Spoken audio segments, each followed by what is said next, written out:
બનાવવાની છે અળવીની ચિપ્સ। તો એના માટે અળવી લઈ લીધી છે અને આને 10 મિનિટ માટે પાણીમાં પલાળીને રાખી દઈશ ને એટલે બધી માટી પલળી જાય તો સરસ ધોવાઈ જાય। 3-4 પાણીથી ધોઈ નાખીશ અને પછી બાફી દેવાની। જો આવું ચોખ્ખું પાણી થાય ને ત્યાં સુધી ધોવાની। અને અહીંયા રાખી દીધું છે કુકર, એમાં પાણી રાખી દીધું, પડી ગઈ એક અળવી, એમાં બાફવા મૂકી દઈએ। બધી અળવી રાખી દીધી છે બફાવા માટે। બંધ કરી અને બાફી લઈએ। બહુ નહીં બાફવાની, થોડી થોડી જ બાફવાની, નહીં તો એકદમ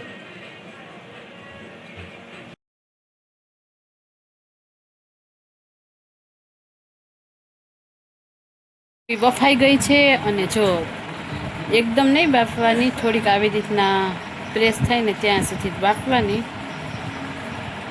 હવે આને ફોલી લઈએ। 2 કે 3 સીટી કરો ને ત્યાં તો અળવી સરસ બફાઈ જાય। અળવીની ચિપ્સ બનાવવાની છે એની રેસીપી આપું છું। એક બેનની કમેન્ટ આવી હતી શાકની રેસીપી આપજો, પરંતુ અમે શાક નથી બનાવતા, અળવીની ચિપ્સ બનાવીએ છીએ અને ખાવામાં એકદમ સરસ લાગે છે। પરંતુ અળવીને સારી રીતે ધોવી પડે, ધોવું 4-5 પાણીથી પડે ત્યારે જઈને એમાંથી માટી નીકળે। તો ચાલો હવે આગળની પ્રોસેસ જોઈએ આપણે।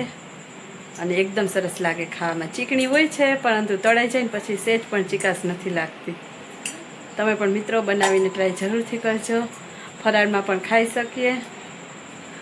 બધી અળવીને ફોલી અને જો આવી ચિપ્સ કરી લીધી છે। જાડી પતલી જેવી તમારે જોતી ને એવી કરી શકો। મેં થોડીક જાડી રાખી છે અને અહીંયા મૂકી દીધું છે તેલ ગરમ કરવા માટે। તેલ થઈ જાય એટલે ચિપ્સ તળી લઈએ। અને આ ચિપ્સ તળાતા વાર પણ લાગે, થોડીક વધારે વાર લાગે। તેલ થઈ ગયું છે અને હવે જો આપણે નાખી દઈએ ચિપ્સ।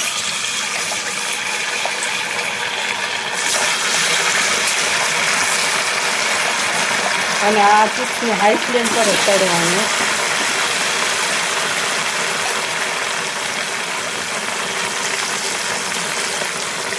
બ્રાઉન કલરની થોડીક થાય ને ત્યાં સુધી તળવા દેવાની તો સરસ લાગે ક્રિસ્પી। તળાઈ જાય પછી એની ઉપર છાંટવા માટે મસાલો કરવાનો છે। તો આ લઈ લીધું છે મીઠું અને મરી પાવડર। તો બંનેને જો મિક્સ કરી અને ગરમ ગરમ ચિપ્સ તળાઈ જાય ને એની ઉપર આ છાંટી દેવાનું।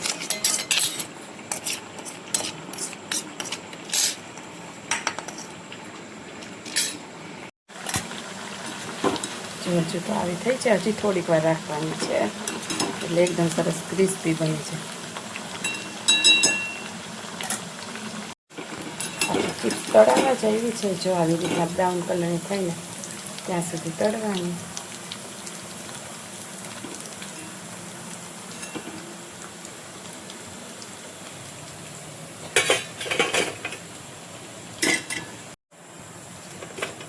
બધી ચિપ્સ તળાઈ ગઈ છે।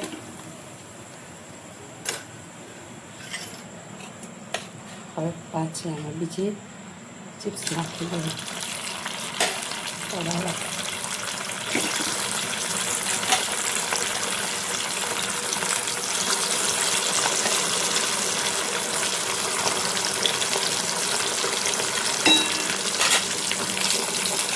ચિપ્સ તળાઈ ગઈ છે। હવે જો એની પર આપણે આ મસાલો છાંટી દઈએ જે આપણે બનાવેલો હતો ને મીઠું અને મરી પાવડરથી। ગરમ ગરમ હોય ને ત્યારે છાંટી દેવાનું એટલે સરસ એની અંદર મિક્સ થઈ જાય। ચિપ્સ બનીને થઈ ગઈ છે તૈયાર। ટેસ્ટમાં બેસ્ટ એવી અળવીની ચિપ્સ। વિડીયો ગમ્યો હોય તો લાઈક જરૂરથી કરજો, અમારી ચેનલને સબસ્ક્રાઈબ કરી દેજો અને તમે પણ અળવીની ચિપ્સ બનાવીને જરૂરથી ખાજો મિત્રો। Bye bye. તો જો અળવીની ચિપ્સ બનીને થઈ ગઈ છે તૈયાર। તો આવી રીતના જો બધી ચિપ્સ આપણે તળી લઈએ। ચલો અળવીની ચિપ્સ ખાવા।